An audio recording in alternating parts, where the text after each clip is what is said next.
Hello everyone, आज हम discuss करने वाले हैं 25 अगस्त को होने वाले टेस्ट का जूलॉजी सेक्शन। अगर हम पेपर की बात करें तो पेपर हूबहू नीट के पैटर्न से मिलता जुलता है। टेस्ट का जो सिलेबस है वो बायोटेक्नोलॉजी यूनिट है, जिसमें से 2 chapter biotechnology principle and process and biotechnology and its application से क्वेश्चन पूछे गए। हम इसी के साथ हम शुरू करते हैं टेस्ट डिस्कशन। हमारा पहला क्वेश्चन है कि which of the following is incorrect with respect to PCR. PCR that is the polymerase chain reaction. इसमें पता है कि हम लोग जीन एम्प्लीफिकेशन करते हैं। इसमें हम ऑप्शंस देखते हैं तो पहला ऑप्शन है in vitro amplification of DNA. जैसा कि हमको पता है कि पीसीआर में हम किसी भी जीन की क्लोनिंग या फिर एम्प्लीफिकेशन करते हैं, तो ये ऑप्शन बिल्कुल करेक्ट है। दूसरा ऑप्शन है single set of RNA primers. हमको पता है कि दूसरे step of PCR that is annealing में हम आरएनए प्राइमर्स का यूज ना करके डीएनए प्राइमर्स का यूज करते हैं, तो सेकंड ऑप्शन गलत है। तीसरा ऑप्शन है primers are chemically synthesized oligonucleotide. ये भी बिल्कुल सही स्टेटमेंट है। चौथा ऑप्शन है thermostable DNA polymerase is used. हमने पढ़ा है कि इसमें जो डीएनए पॉलीमरेज यूज होता है वो टैग पॉलीमरेज जो कि थर्मस एक्वाटिकस से निकाला जाता है वो यूज होता है। तो इसका करेक्ट आंसर है single set of RNA primers. ये स्टेटमेंट गलत है और इसका करेक्ट आंसर है B that is single set of RNA primers.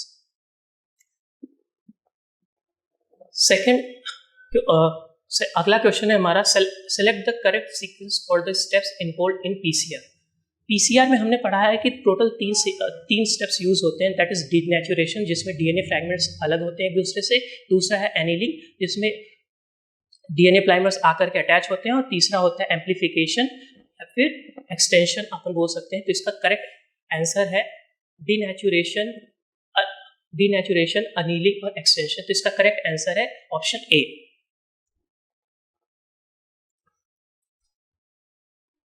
अगला क्वेश्चन है हमारा जो कि बायोरिएक्टर से उठाया गया है, which is not present in the simple stir tank bioreactor.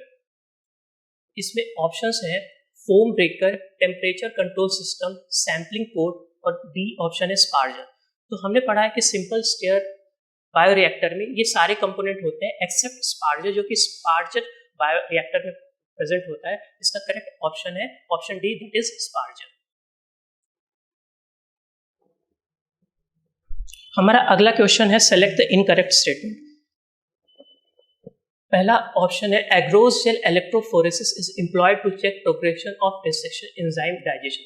जहाँ पे हमारी बुक में पीसीआर बताया गया है उसके जस्ट ऊपर ये लिखा गया है कि agarose gel electrophoresis is employed to check progression of restriction enzyme digestion. तो ये स्टेटमेंट बिल्कुल करेक्ट है। हमारा सेकेंड ऑप्शन है on site is PBr 322 is responsible for controlling the copy number of the linked DNA. यहाँ पे on site ही ये printing mistake है, माफ कीजिएगा। ये ओरी साइट हुआ, तो ये स्टेटमेंट तो ori site in PBr 322 is responsible for controlling the copy number of the linked DNA. ये स्टेटमेंट भी सही है। अगला ऑप्शन है हमारा presence of more than one recognition site within a vector for the same restriction enzymes are preferred in a genetic enzyme. ये बिल्कुल गलत है।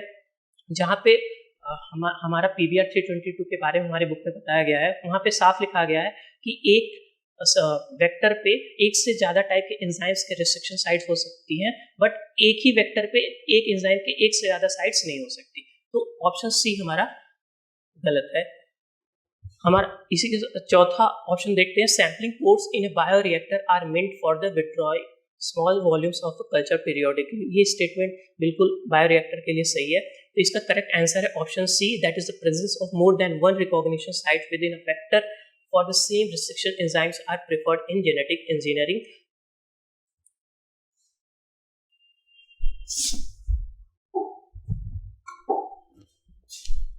हमारा अगला क्वेश्चन है following are the 3 basic steps in genetically modifying an organism except. पहला option है identification of DNA with gene of interest. ये सही है। ऑप्शन बी है introduction of desired identified DNA into the host.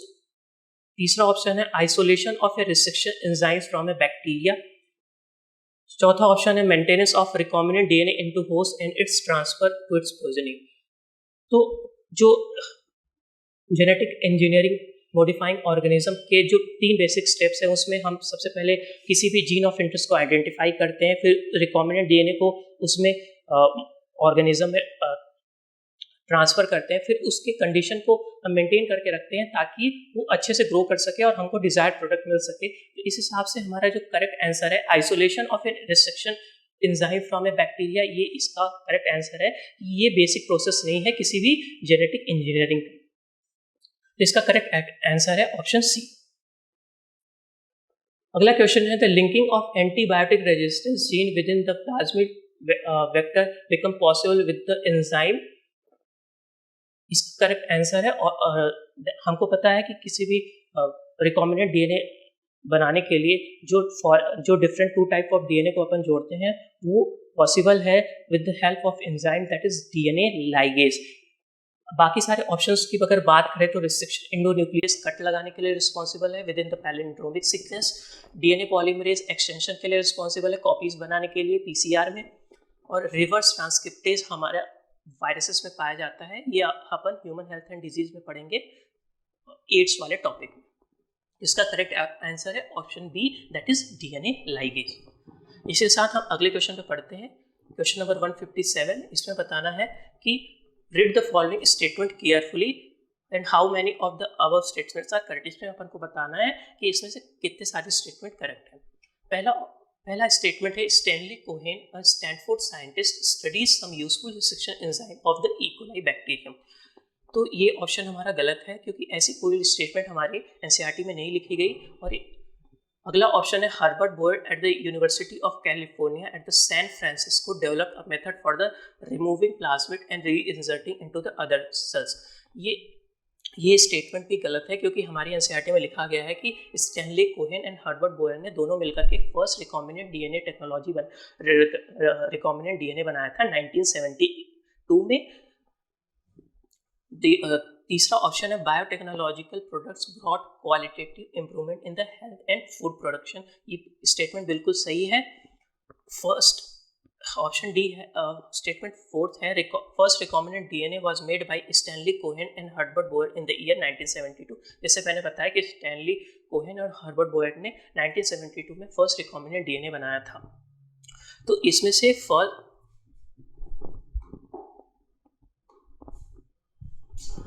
से ये स्टेटमेंट गलत है, ये स्टेटमेंट भी गलत है। Option statement C and statement D गलत है। तो इसका करेक्ट आंसर है option C that is 2 statements C and D are correct.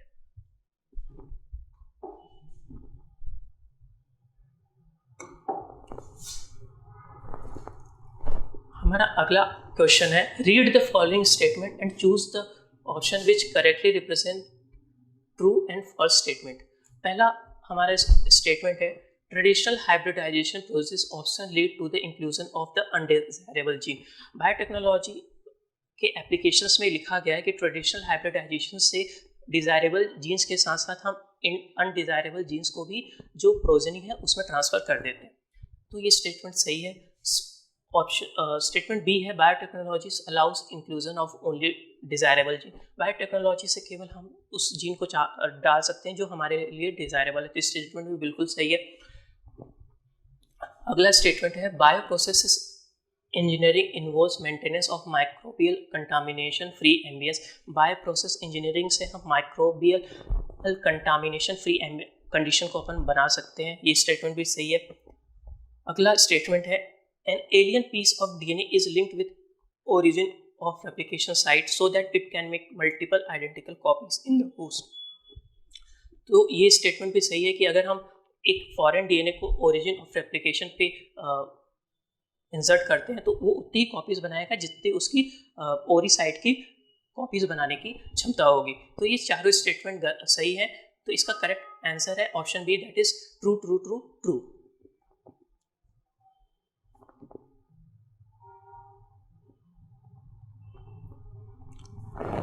अगला क्वेश्चन है which of the following correctly represent the site at which EcoRI1 makes a cut. हमारी NCERT में एक ही रिस्ट्रिक्शन एंजाइम का रिस्ट्रिक्शन साइज दी गई है दैट इज EcoRI1 और वहाँ पे बताया गया है कि जो उसका सीक्वेंस है वो GAATTC है, और ये एंजाइम G और A के बीच में ऑपोजिट स्ट्रैंड्स पे कट लगाता है। तो इस हिसाब से हमारा करेक्ट आंसर है ऑप्शन सी, दैट इज जहाँ पे ग्वानिन और एडेनिन के बीच में रिस्ट्रिक्शन एंडोन्यूक्लियस कट लगा रहा है। इसका करेक्ट आंसर है ऑप्शन सी, दैट इज जहाँ पे ग्वानिन और एडेनिन के बीच में कट लगाया जा रहा है।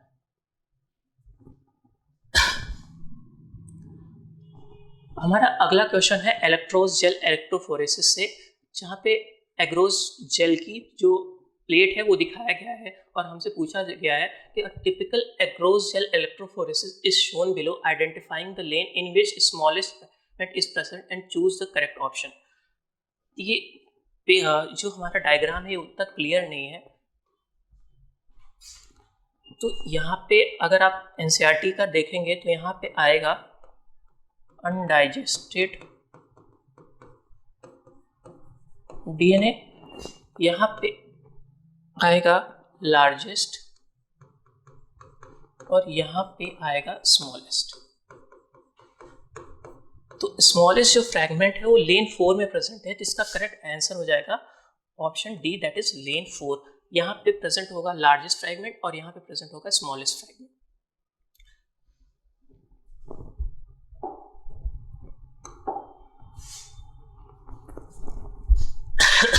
हमारा अगला क्वेश्चन है, given below is a diagrammatic representation of a recombinant DNA technology, choose the option which correctly represent A, B, C and C respectively.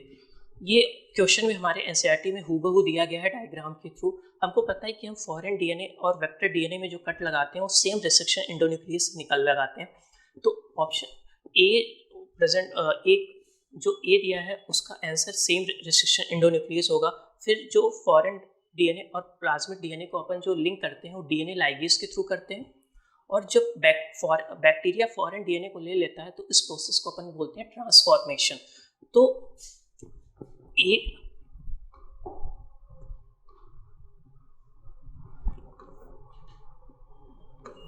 ए हमारा है सेम रिस्ट्रिक्शन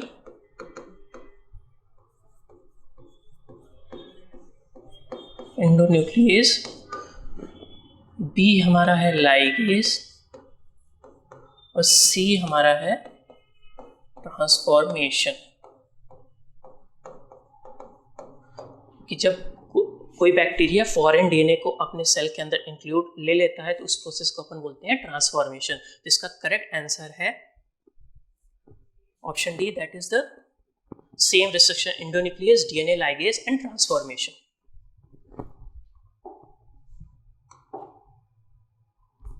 अगला क्वेश्चन हमारा मैच द फॉलोइंग है। पहला है extraction of a DNA from the gel piece, तो क्या होगा? इसका ऑप्शन है इल्यूजन। इसका पहला है extraction of the DNA from the gel piece, इसका आंसर है इल्यूजन। कि अगर हम किसी भी डीएनए फ्रैगमेंट्स को इलेक्ट्रोफोरेसिस से निकालते हैं तो उस प्रोसेस को अपन इल्यूशन बोलते हैं। सेकंड है सेपरेशन ऑफ डीएनए फ्रैगमेंट्स को अपन बोलते हैं एग्रोज gel electrophoresis. Staining of DNA upon ethidium bromide से करते हैं। एग्रोज जेल सीविड से निकाला जाता है। तो ए का जो मैचिंग है वो होगा सेकंड। तो यहाँ पे एक ही ऑप्शन है, दैट इज ऑप्शन बी। इसका करेक्ट आंसर है ऑप्शन बी।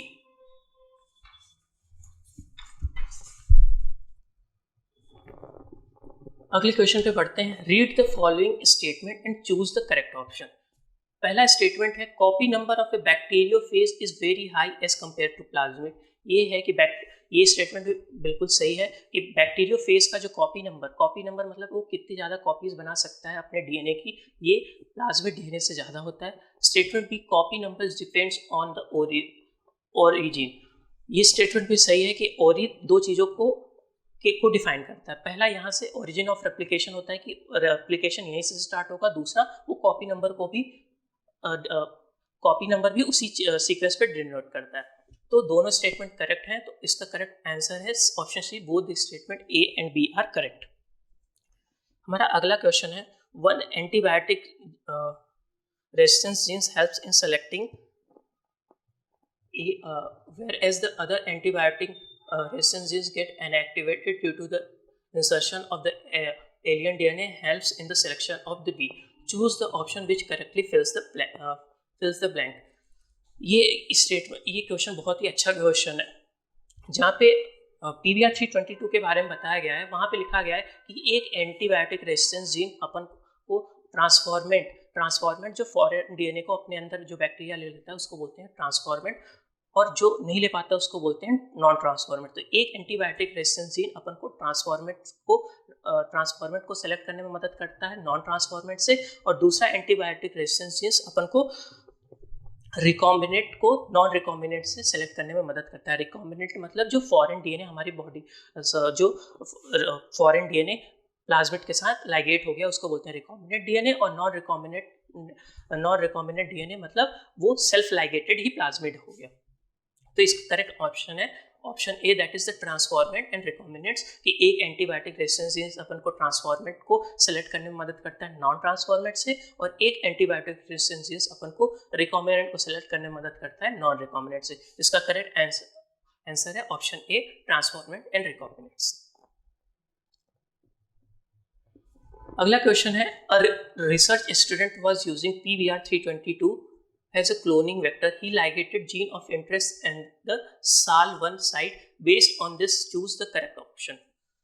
मैं यहाँ पे PBR 322 के बारे में थोड़ा सा बताना चाहता हूँ. अगर हम PBR 322 के बारे में बात करें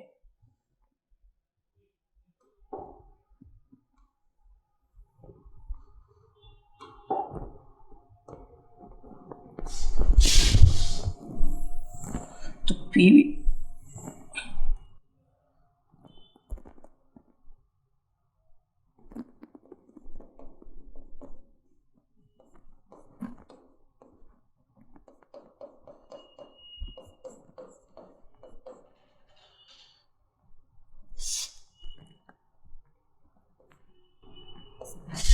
PBR 322 का अगर हम बेसिक डायग्राम देखें तो ऐसा होता है. उसके अंदर दो एंटीबायोटिक रेजिस्टेंस जीन्स होती हैं. सबसे पहले एम्पिसिलिन होती है और दूसरे पे प्रेजेंट होती है टेट्रासाइक्लिन जीन.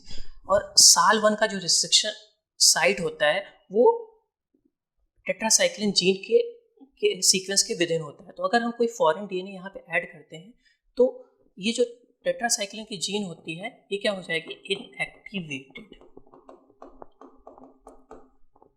इनएक्टिवेटेड हो जाएगी, जबकि उसके पास एम्पिसिलिन के अगेंस्ट क्या रहेगा, रेजिस्टेंस, और एम्पिसिलिन के अंदर रेजिस्टेंस पॉजिटिव रहेगा और टेट्रासाइक्लिन के लिए रेजिस्टेंस वो लूज कर देगा.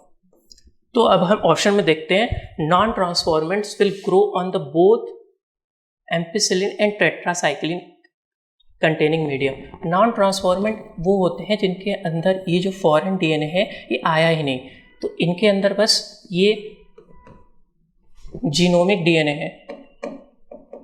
जीनोमिक DNA है तो इनके पास कोई रेजिस्टेंस है ही नहीं, तो ये वो दोनों टेट्रासाइक्लिन और एम्पिसिलिन कंटेनिंग मीडियम पे ग्रो नहीं कर पाएंगे. तो ये स्टेटमेंट गलत है. दूसरा है, transformants will grow on the ampicillin containing medium. जो ट्रांसफॉर्मेंट वो जो फॉरेन DNA को अपने अंदर ले लिए हैं उनके अंदर क्या हुआ, ये एम्पिसिलिन यहाँ पे ये जो टेट्रासाइक्लिन की जो जीन है वो इनएक्टिव है, लेकिन जो एम्पिसिलिन की जो जीन है वो अभी भी एक्टिव है. तो ट्रांसफॉर्मेंट्स जो है वो एम्पिसिलिन कंटेनिंग मीडियम पे ग्रो कर जाएंगे. तो ये ऑप्शन बिल्कुल सही है. बाकी के ऑप्शंस देख लेते हैं. Non recombinants will grow on the tetracycline containing medium. Non recombinants में क्या होगा, नॉन रिकॉम्बिनेंट्स में क्या होगा कि जो प्लाज्मिड है वो वापस से ही अपने में ही जुड़ जाएगा. तो इसके पास जो है एम्पिसिलिन और टेट्रासाइक्लिन दोनों की जीन रहेगी, तो ये दोनों मीडियम पे ग्रो कर जाएगा, एम्पिसिलिन पे भी और टेट्रासाइक्लिन पे भी. तो यहाँ पे लिखा है कि वो ग्रो नहीं कर पाएगा, तो ये स्टेटमेंट भी गलत है. दूसरा ऑप्शन है, recombinant will not grow on the ampicillin containing medium. जो रिकॉम्बिनेंट है यहाँ पे देखिए, ये जैसे रिकॉम्बिनेंट था इसके पास एम्पिसिलिन कंटेनिंग मीडियम है, तो यहाँ पे ग्रो कर जाएगा. तो इस स्टेटमेंट भी गलत है. तो इसका करेक्ट आंसर है option B, that is the transformant will grow on the ampicillin containing medium. ये बहुत अच्छा क्वेश्चन था. अगले क्वेश्चन की तरफ अपन बढ़ते हैं. Read the following statement. DNA is a hydrophobic molecule. हमारा डीएनए जो होता है हाइड्रोफोबिक नहीं हाइड्रोफिलिक होता है, तो ये स्टेटमेंट तो बिल्कुल गलत है. In micro injection DNA is injected into the nucleus of the animal cell. जो डीएनए के ट्रांसफर करने के जो टेक्निक्स हैं उसमें जो माइक्रो इंजेक्शन है उसमें अपन डीएनए डायरेक्टली न्यूक्लियस के अंदर डालते हैं एनिमल सेल में. तो ये स्टेटमेंट बिल्कुल सही है. जो तीसरा स्टेटमेंट है biolistic cells are bombard with high velocity micro particles of DNA coated with gold और टंगस्टन. जो बायोलिस्टिक और या फिर जीन गन वाली जो मेथड है उसमें अपन डीएनए को टंगस्टन या फिर गोल्ड पे कोट करके उसको डायरेक्टली बॉम्बार्ड करते हैं सेल्स को, किसमें, प्लांट सेल में. तो ये स्टेटमेंट भी बहुत सही है. दूसरा है option D, gene gun is suitable for the plant cell. जैसा मैंने बताया कि जीन गन प्लांट सेल में यूज होती है, प्लांट सेल्स के लिए यूज होती है, तो स्टेटमेंट भी बिल्कुल सही है. तो इसमें हमारा पहला स्टेटमेंट गलत है, बाकी सारे स्टेटमेंट सही है. तो इसका करेक्ट आंसर है option A, that is the 3 statement of the above statement are correct. हमारा अगला क्वेश्चन जो है वो नीट 2023 में आ चुका है और बहुत अच्छा क्वेश्चन है. इसमें गलती कहाँ पे होती है कि अपन को सीक्वेंस में थोड़ा सा अपन हड़बड़ा जाते हैं. जो अगला क्वेश्चन है वो हमारा नीट 2023 में आ चुका है और ये बहुत अच्छा क्वेश्चन है. बच्चे इसमें मैंने देखा कि काफ़ी गलतियां करते हैं, तो इस क्वेश्चन को अपन सॉल्व करते हैं. इस पे सीक्वेंस पूछा गया है कि रिकॉम्बिनेंट डीएनए टेक्नोलॉजी में अपन कौन कौन से स्टेप्स और किस सीक्वेंस में करते हैं. सबसे पहले अपन क्या करेंगे, fragmentation of DNA by resection endonuclease. सबसे पहले अपन रिसेक्शन एंडोन्यूक्लियस से डीएनए में कट लगाएंगे, तो ये हमारा पहला स्टेप हो जाएगा. इसके बाद क्या हो जाएगा, isolation of A desired DNA fragments. जो डीएनए फ्रैगमेंट्स है, जो डिजायर्ड डीएनए फ्रैगमेंट्स है उसको अपन आइसोलेट करेंगे, तो ये सेकंड स्टेप हो जाएगा.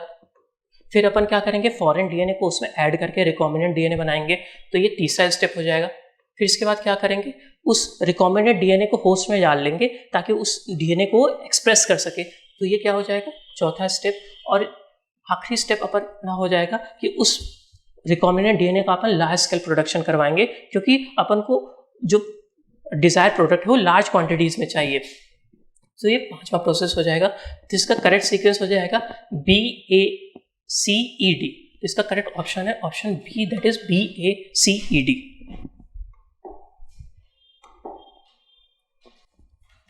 हमारा अगला क्वेश्चन है, genetically modified crops are useful in many ways except. पहला ऑप्शन है reduce post harvest losses. Genetically modified crops का एक एडवांटेज ये हुआ है कि उससे पोस्ट हार्वेस्ट लॉस, जो यानी कि जब हार्वेस्ट के बाद के जो लॉसेस हैं वो रिड्यूस हुए हैं. जिसका अच्छा सा एग्जांपल है फ्लेवर सेवर टोमेटो, जिसमें अपन ने क्या किया कि उसकी जो टोमेटो है उसकी जो वाइबिलिटी है उसको बढ़ा दिया. ठीक, इसके बाद हमारा अगला ऑप्शन है reduce efficiency of the mineral uses by the plants which prevents early exhaustion of the fertility of the soil. ये स्टेटमेंट गलत है. इसका यहाँ पे रिड्यूस की जगह इंक्रीज एफिशिएंसी की. जेनेटिकली मॉडिफाइड क्रॉप्स ने क्या किया, जो एफिशिएंसी थी उसको मिनरल यूजेस की उसको बढ़ा दिया ताकि उससे जो सॉइल की जो फर्टिलिटी है वो इतनी जल्दी लॉस ना हो. तो स्टेटमेंट बी गलत है हमारा. तीसरा ऑप्शन है reduce reliance on the chemical pesticides. और अगला ऑप्शन है crops are made tolerant to abiotic stresses. जो जेनेटिकली मॉडिफाइड क्रॉप्स हैं उन्होंने क्या किया, केमिकल पेस्टिसाइड्स या फिर वीडिसाइड्स पे जो हमारे निर्भरता थी, रिलायंस थी, उसको क्या किया, उन्होंने कम किया. और क्या किया, क्रॉप्स जो है वो एबायोटिक स्ट्रेसेस से को विथस्टैंड कर सकती हैं, जैसे ड्रॉट हो गया, सैलिनिटी हो गया. तो इसका करेक्ट आंसर है option B, that is the reduce efficiency of the mineral uses by the plants which prevents early exhaustion of fertility of the soil.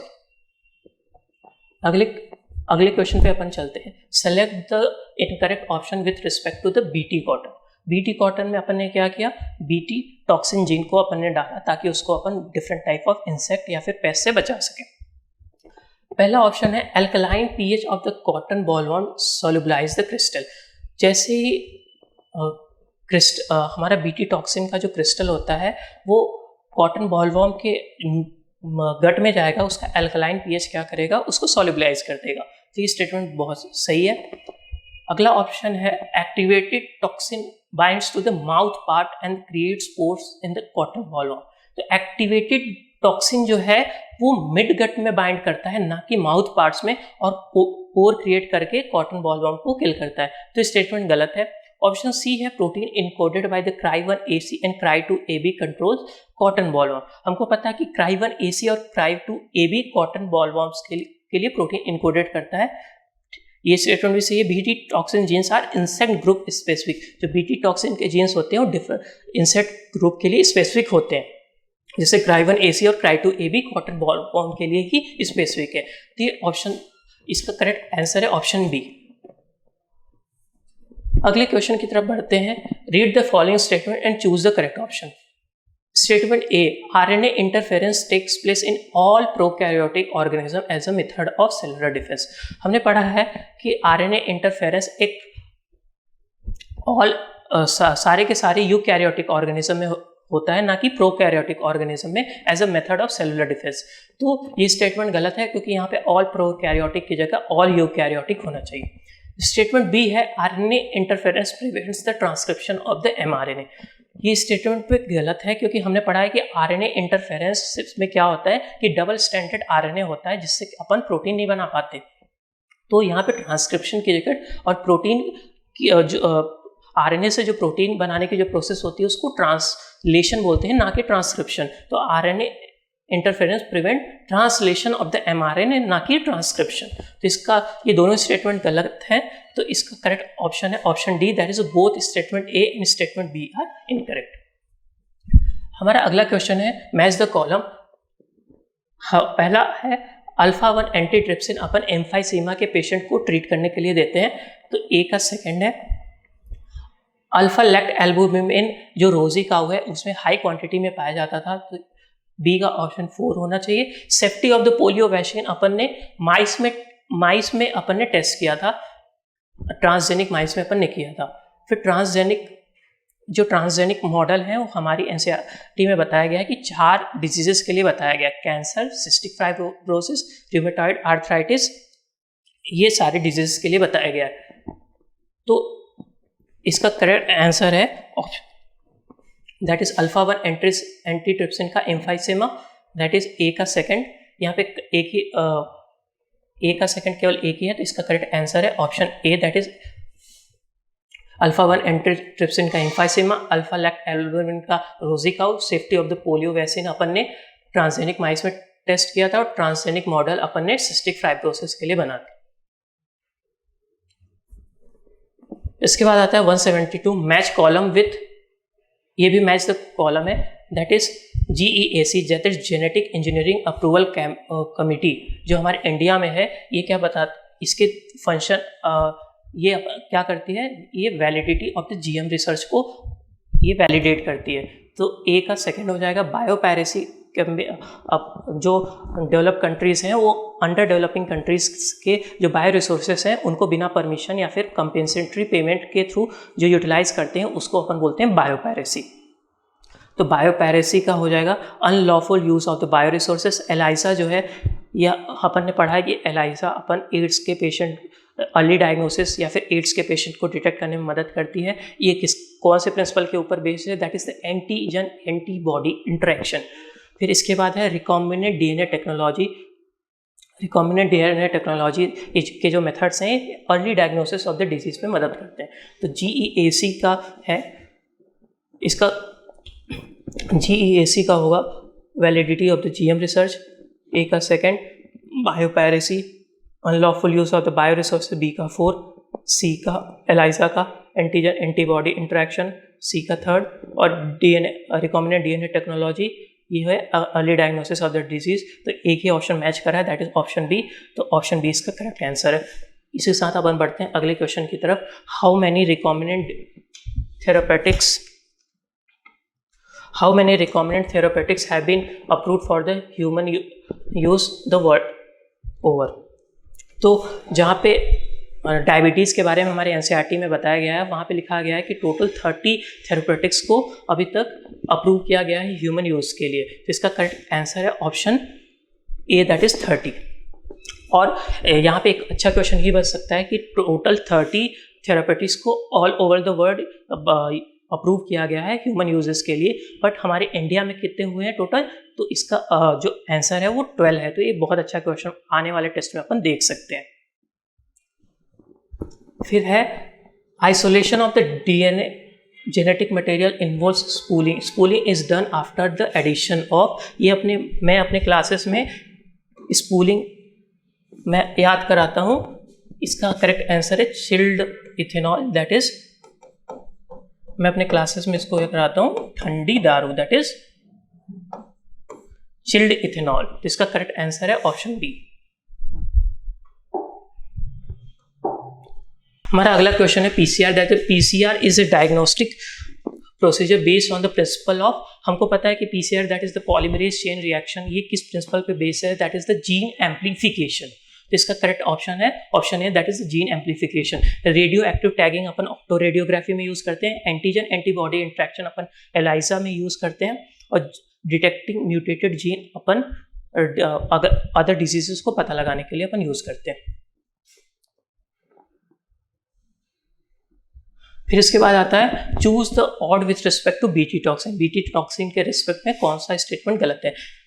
पहला ऑप्शन इंसेक्टिसाइडल प्रोटीन, ये भी स्टेटमेंट सही है कि बीटी टॉक्सिन इंसेक्टिसाइडल प्रोटीन है। Exist as a protein crystal, ये भी सही है। Exist as inactive prototoxin produce, ये दोनों स्टेटमेंट भी सही है कि प्रोटीन क्रिस्टल के फॉर्म में एग्जिस्ट करता है और इनएक्टिव प्रोटोटॉक्सिन के फॉर्म में एग्जिस्ट करता है। फिर इसके बाद लिखा है produce continuously during growth period, ये स्टेटमेंट गलत है क्योंकि हमारे एनसीईआरटी में लिखा गया है कि वो जो बीटी टॉक्सिन है एक particular phase of the life में में प्रोड्यूस होती है। तो इसका correct answer option D, that is produce continuously during growth period. अगला क्वेश्चन है हमारा, read the following statement and choose the correct option. Statement A, BT toxin gene gets inactivated in alkaline pH of the insect gut which solubilises the protein crystal. ये सही है कि BT toxin gene जो होता है वो alkaline pH of the insect में activate हो जाता है। ठीक, activated BT toxin gene binds to the surface of the mid gut epithelial cell. फिर जो बीटी टॉक्सिन जीन एक्टिवेट हो जाता है तो मिड गट की एपिथेलियल सेल में बाइंड करते हैं। तो दोनों स्टेटमेंट सही है। इसका करेक्ट ऑप्शन है आंसर है both A and B statements are correct.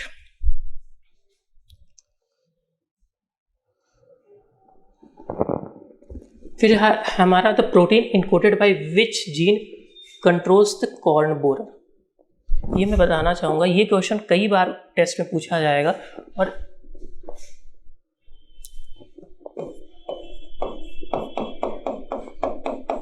CRY1AB corn borer के लिए यूज होता है।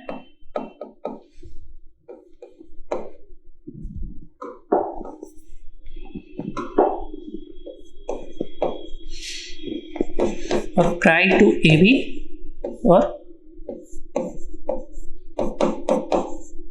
CRY1AC cotton bollworms. ये दोनों क्वेश्चन इतनी बार पूछे गए हैं। तो इसका करेक्ट ऑप्शन है option C, that is CRY1AB।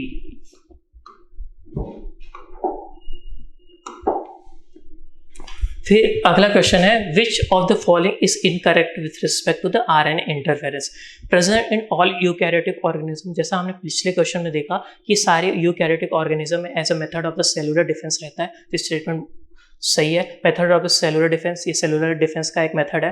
Prevents transcription of the gene, ये ट्रांसक्रिप्शन नहीं, हमने जैसा बोला कि ट्रांसलेशन ऑफ द जीन को प्रिवेंट करता है। Involve silencing of the specific mRNA, ये स्पेसिफिक mRNA की साइलेंसिंग दैट इज उसको ट्रांसलेशन होने से बचाता है through the formation of the double stranded RNA। इसका करेक्ट ऑप्शन है option C, prevent transcription of the gene, क्योंकि यहाँ पे ट्रांसक्रिप्शन की जगह ट्रांसलेशन होना चाहिए, दैट इज द RNA से प्रोटीन बनाना। फिर nematode specific jeans pair introduce into the tobacco plants by using, जहाँ पे ये RNA इंटरफेरेंस की बात की गई है वहाँ पे लिखा गया है कि जो नेमाटोड स्पेसिफिक जीन्स हैं वो कैसे ट्रांसफर किए गए, एक्रोबैक्टीरियम ट्यूमेफेसियंस के TI प्लाज्मिड के थ्रू। और TI प्लाज्मिड कैसा था, डिसआर्म। डिसआर्म क्यों, क्योंकि TI प्लाज्मिड से अपन ने जो ट्यूमर कॉजिंग जीन था दैट इज TDNA, उसको अपन ने हटा दिया। यहाँ पे मैं थोड़ा सा बताना चाहूँगा कि जैसे TDNA था, ये TI प्लाज्मिड था। TI प्लाज्मिड में ये जो सीक्वेंस था इसको बोलते हैं अपन TDNA। इस TDNA को अपन ने हटा करके यहाँ पे नेमाटोड स्पेसिफिक जीन ऐड किया, जिसका करेक्ट आंसर है डिसआर्म। डिसआर्म क्यों? क्योंकि अपन ने यहाँ से TDNA को हटा करके नेमाटोड स्पेसिफिक जीन को अपन ने ऐड कर दिया। तो नेमाटोड स्पेसिफिक जीन को अपन ने ऐड किया था, तो इसका करेक्ट आंसर है disarm TI plasmid of the agrobacterium tumefaciens.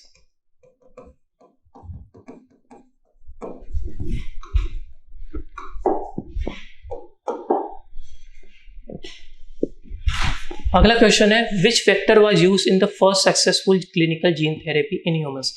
जो फर्स्ट क्लिनिकल जीन थेरेपी थी दैट इज 1990 में जो परफॉर्म हुई थी, उसमें अपन ने जो फंक्शनल ADA जीन था वो अपन ने किसके थ्रू डाला था? रेट्रोवायरस के थ्रू डाला था, जिसका करेक्ट आंसर है option B that is retrovirus.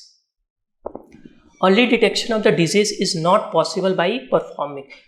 जहाँ पे डायग्नोसिस का यूज लिखा गया है हमारी बुक में, वहाँ पे लिखा गया है कि recombinant DNA technology early diagnosis में हेल्प करती है। तो वहाँ पे डिफरेंट टाइप ऑफ मेथड लिखे हैं, जैसे सबसे पहला था अपना PCR था, फिर रिकॉम्बिनेंट DNA टेक्नोलॉजी था, ELISA था। बट जो ट्रेडिशनल मेथड है जैसे यूरिन एनालिसिस, सीरम एनालिसिस, ये अपन को लेट डिटेक्शन में हेल्प करते हैं। तो इसका करेक्ट आंसर है option B that is the urine analysis, क्योंकि ये late detection of the disease में मदद करता है। जब पैथोजन की जो कंसंट्रेशन होती है हमारे सीरम में ऑलरेडी बहुत ज़्यादा हो जाती है, तब हमारे पास सिम्टम्स आते हैं। सिम्टम्स आने के बाद अपन उसको लैब में डिटेक्ट करवाते हैं by giving the sample of urine and serum. तो इसका करेक्ट आंसर है option B that is the urine analysis. अगला क्वेश्चन है हमारा which of the following is not correct with respect to PCR। PCR के लिए इसमें से कौन सी स्टेटमेंट गलत है? पहला ऑप्शन है routinely use to detect HIV in suspected AIDS patient. ये स्टेटमेंट भी सही है कि एड्स पेशेंट में अपन PCR का यूज कर सकते हैं through gene amplification. Use to detect mutations in the gene. फिर अगला ऑप्शन है हमारा use to detect genetic disorder, antigen antibody interaction based test. तो अपन ने को पता है कि antigen antibody interaction based test हमारा ELISA है।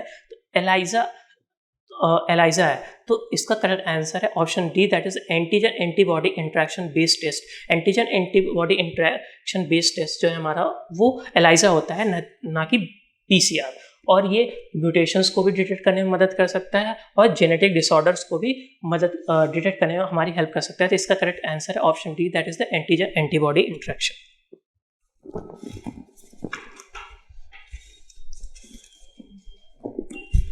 अगला क्वेश्चन है हमारा transgenic models exist for how many human diseases given below. जो ट्रांसजेनिक मॉडल्स अपन ने बनाए हैं वो कौन कौन से डिजीजेस के लिए अपन ने बनाए हैं? इसको मैंने क्लास में C2A2 के नाम से याद करवाया था। That is the cancer, cystic fibrosis, Alzheimer's और आर्थराइटिस। तो यहाँ पे सारे ऑप्शंस हैं। दैट इज द कैंसर के लिए भी अपन ने ट्रांसजेनिक मॉडल बनाया है, सिस्टिक फाइब्रोसिस के लिए भी बनाया है, रिमेटॉइड आर्थराइटिस के लिए बनाया है, अल्जाइमर्स के लिए बनाया है। तो सारे डिजीजेस के लिए अपन ने ट्रांसजेनिक मॉडल्स बनाए हैं। तो इसका करेक्ट आंसर है option A that is the 4।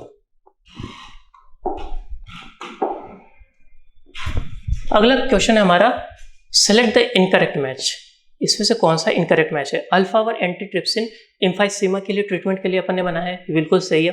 Alpha lactalbumin transgenic cow Rosie से मिलता है, ये भी बिल्कुल सही है। Safety of the polio vaccine अपन ने ट्रांसजेनिक माइस में टेस्ट किया था, ये स्टेटमेंट भी सही है।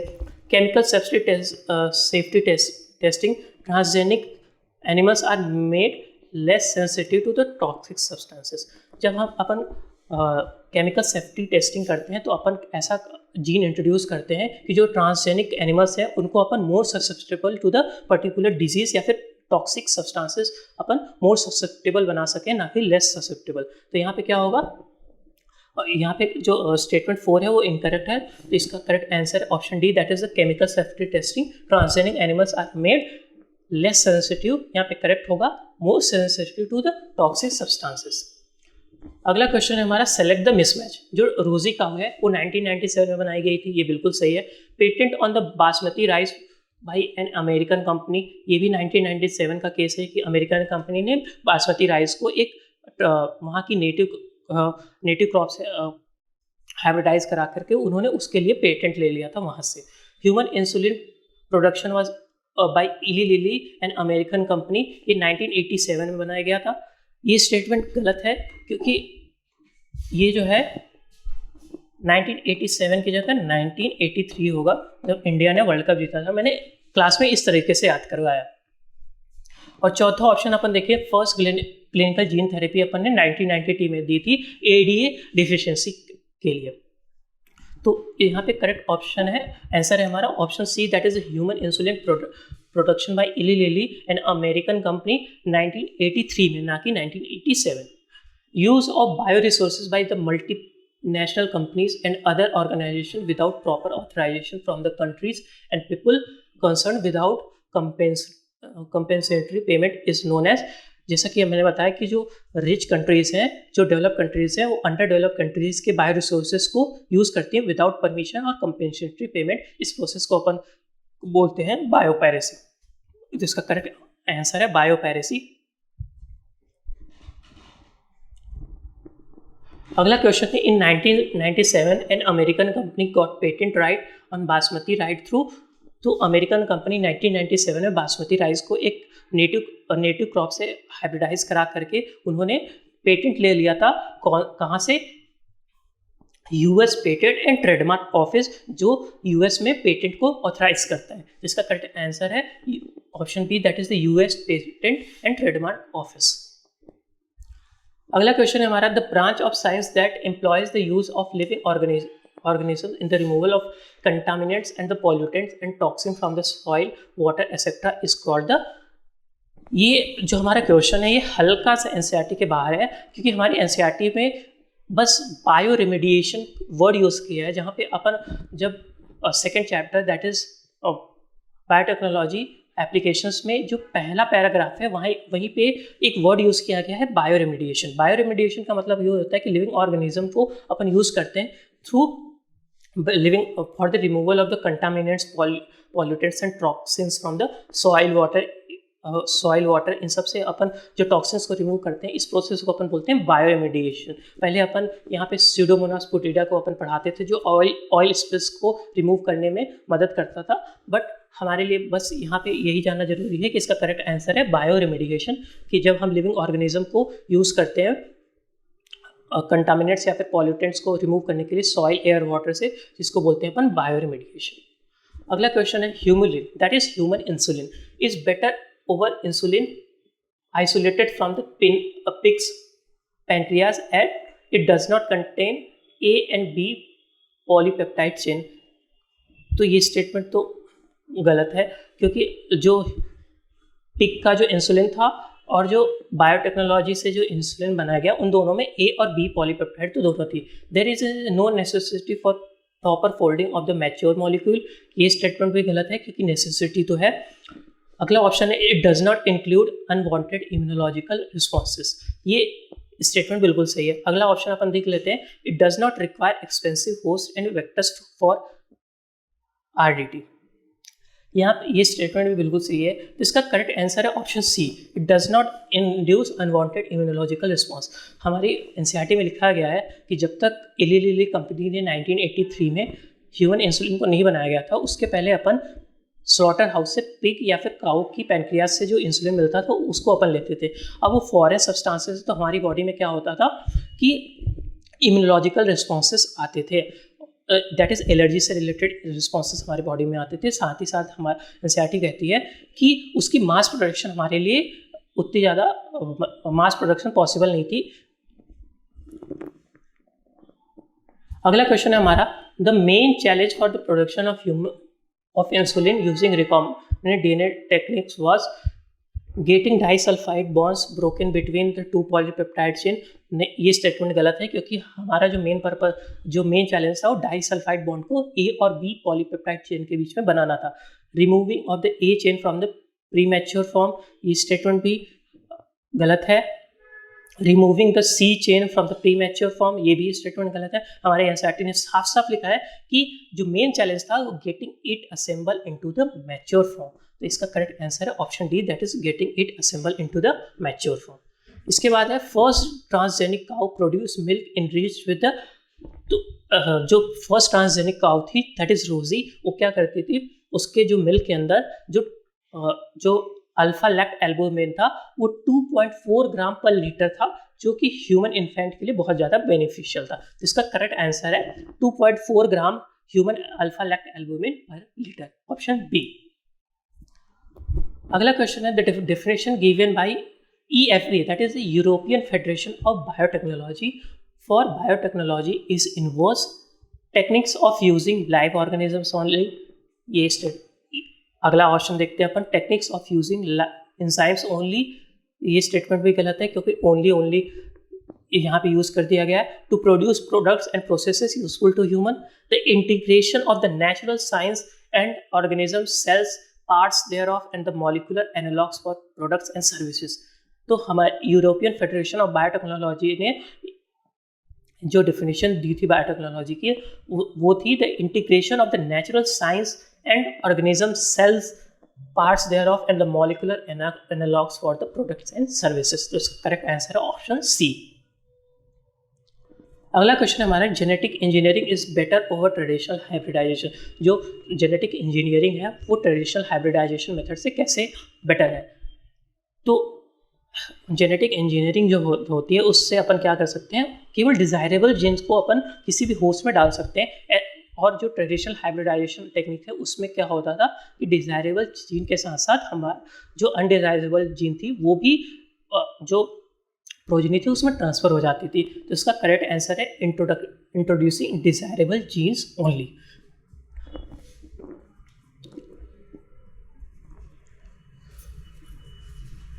अगला क्वेश्चन है हमारा the separated bands of DNA are cut out from the agarose gel and extracted from the gel piece.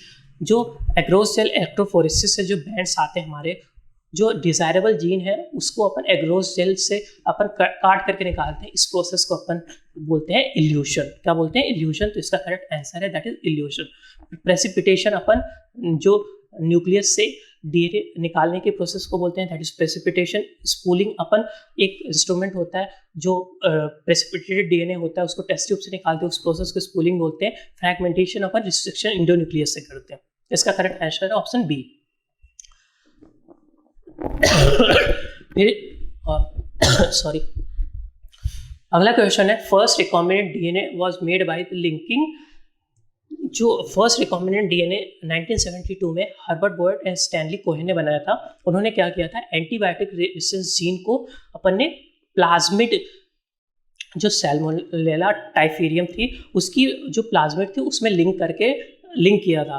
तो इसका करेक्ट आंसर है एंटीबायोटिक रेजिस्टेंस जीन को उन्होंने किस में लिंक किया था, प्लाज्मिड में, जो कि किसका प्लाज्मिड था, सैल्मोनेला टाइफेरियम का. तो इसका करेक्ट आंसर है ऑप्शन ए.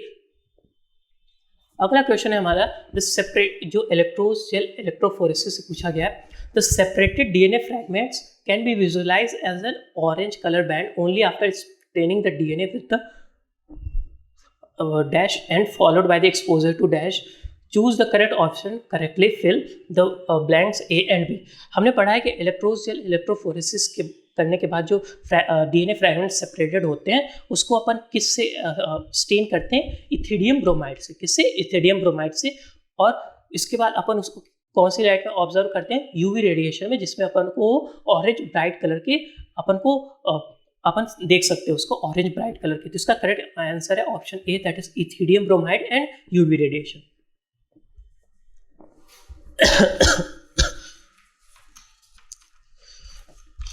अगला क्वेश्चन हमारा जो कि PBR 322 से पूछा गया है, if we ligate foreign DNA at bam H1 site of the PBR 322 then the resultant recombinants will show.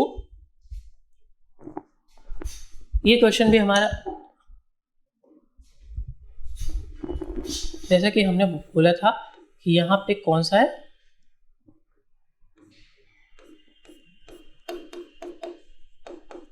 Ampicillin, और यहाँ पे क्या है, टेट्रासाइक्लिन। जब ये रिकॉम्बिनेंट डीएनए अपन बनाएंगे तो क्या होगा, यहाँ पे तो एम्पिसिलिन ही रहेगा और टेट्रासाइक्लिन जो जीन होगी वो इनएक्टिव हो जाएगी। यहाँ पे क्या आ जाएगा, foreign DNA.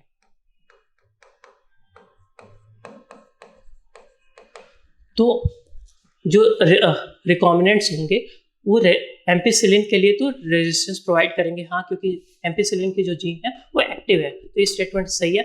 Sensitivity to tetracycline, यहाँ पे टेट्रासाइक्लिन की जीन जो है, जब रिकॉम्बिनेंट डीएनए हमने बनाया है, यहाँ पे जब फॉरेन डीएनए अपन ने ऐड किया है, तो जो टेट्रासाइक्लिन की जो जीन है वो इनएक्टिव हो गई है, तो उसके लिए सेंसिटिविटी प्रोड्यूस करेंगे, ये स्टेटमेंट भी सही है। अगला ऑप्शन है हमारा रेजिस्टेंस टू टेट्रासाइक्लिन। टेट्रासाइक्लिन की जीन जो है वो इनएक्टिव हो गई है, तो उसके लिए रेजिस्टेंस शो नहीं कर सकते हो, ये स्टेटमेंट गलत है। सेंसिटिविटी टू एम्पिसिलिन, एम्पिसिलिन की जीन इनएक्टिव है, तो उसके लिए सेंसिटिविटी नहीं है, रेजिस्टेंस करेंगे, शो करेंगे। तो इसका करेक्ट आंसर है statement A and statement B सही है। इसका करेक्ट ऑप्शन आंसर है ए एंड बी।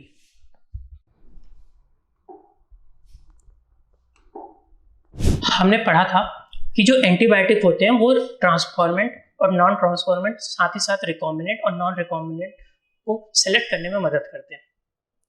साथ ही साथ हमारी एनसीईआरटी ने एक और एग्जांपल दिया है सेलेक्टेबल मार्कर का, that is the beta galactosidase enzyme का। अपन ने पढ़ा था कि अपन क्या करते हैं, जो फॉरेन डीएनए है वो अपन बीटा गैलेक्टोसाइडेज की जो जीन सीक्वेंस है उसमें अपन ऐड करते हैं। अगर अपन ने बीटा गैलेक्टोसाइडेज की जीन में अपन ने क्या किया कि फॉरेन डीएनए ऐड किया, तो बीटा गैलेक्टोसाइडेज की जो जीन है वो क्या हो जाएगी, इनएक्टिव।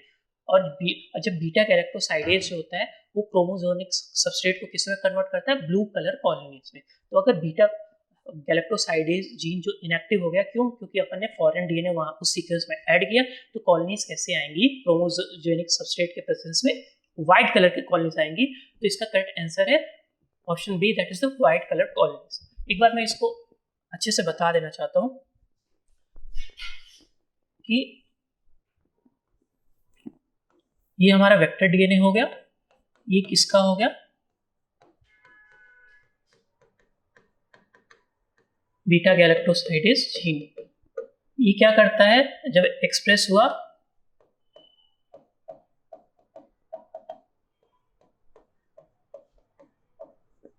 क्रोमोजेनिक सबस्ट्रेट को किसमें कन्वर्ट करता है, ब्लू कलर में। तो अगर यहाँ पे अपन ने फॉरेन जीन को ऐड किया तो ये जीन क्या हो जाएगी, बीटा कलर इनएक्टिव हो जाएगी, और ये जो क्रोमोजेनिक सबस्ट्रेट था ये ब्लू कलर ना बना करके कौन सा कलर बनाएगा, व्हाइट कलर का। कौन सा कलर, व्हाइट कलर का। तो इसका करेक्ट आंसर है option B, that is the white colour combination. हमारा आखिरी क्वेश्चन है, complete the analogy with respect to the DNA isolation. यहाँ पे पूछा गया है कि एनालॉजी को अपन को कंप्लीट करना है with respect to DNA isolation. DNA isolation की जो पहली प्रोसेस होती है उसमें अपन क्या करते हैं कि अपन जो सेल वॉल होती है किसी भी सेल की, उसको डाइजेस्ट करते हैं। तो अपन को पता है कि जो बैक्टीरिया की जो सेल वॉल होती है वो किससे बनी होती है, पेप्टाइडोग्लाइकन की। अब पेप्टाइडोग्लाइकन है तो उसको डाइजेस्ट करने के लिए जो एंजाइम डालते हैं अपन, वो होती है लाइसोजाइम, जो हमारे टीयर्स और सलाइवा में भी पाई जाती है। उसी के साथ जो फंगस है, फंगस की जो सेल वॉल बनी होती है वो बनी होती है काइटिन की। ये हमारे बायोमोलिक्यूल वाले चैप्टर में भी लिखा हुआ है। अब जो फंगस की जो सेल वॉल है वो अगर काइटिन की बनी हुई है तो उसको डाइजेस्ट करने के लिए अपन कौन सा एंजाइम डालते हैं, काइटिनेज, दैट इज। तो इसका करेक्ट आंसर है option B, that is the chitinase. इसी के साथ हमारा ये डिस्कशन खत्म होता है। All the very best, thank you.